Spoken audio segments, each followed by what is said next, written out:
Una-una, tumatakbo ka bilang isang nalilingkod sa bayan. So, dapat ang priority mo is mag-speech.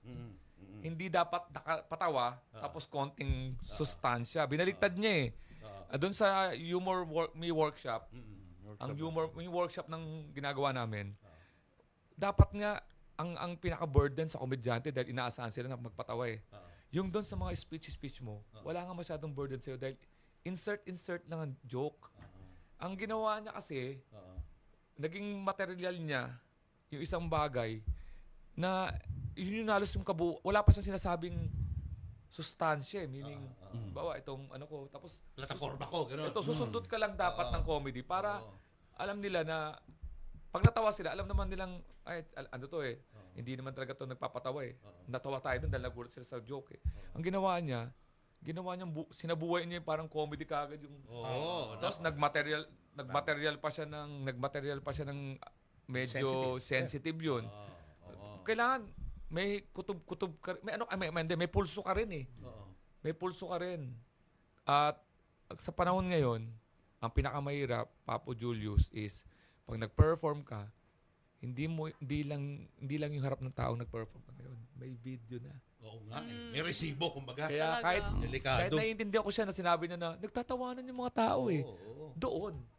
Kaya lang pag kinuha sa video, Iba na. at pinanood ko yan, tapos nakapanood niya, maitang ulo. Diba?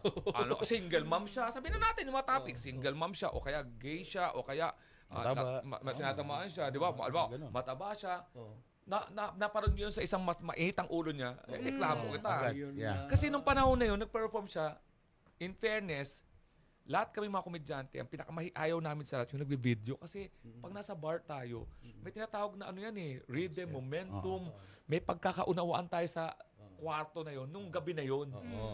Na pagka binidyo mo yun at linabas mo yun sa ibang araw, Iba na. interpretasyon na ngayon nung nakapanood sa video. Na wala nung panahon na yun. Pwede ba itak ulo niya? May problema siya sa buhay. Napanood niya pa yun. Dun sa bar na yun or sa stage na yun, di ba? Lahat ng tao nagtatawanan nun. Dapat pala, i-announce nila, turn off your cell phones, everyone! Problema. Wala makikinig doon! Wala makikinig doon! Papatawa ko! Binibiro ko na nga yung mga Pinoy ngayon. Pag Pinoy, pag tinawag na ako, na gano'n ang automatic cellphone. yan. Sabi ko, ayaw niyo ba ako mapanood ng live? Ano to? Mamaya natin panood si Alex sa video, mamaya sa bahay. Pabaon no? Makikita pa yung mga Pinoy, ang galing pa kumuha.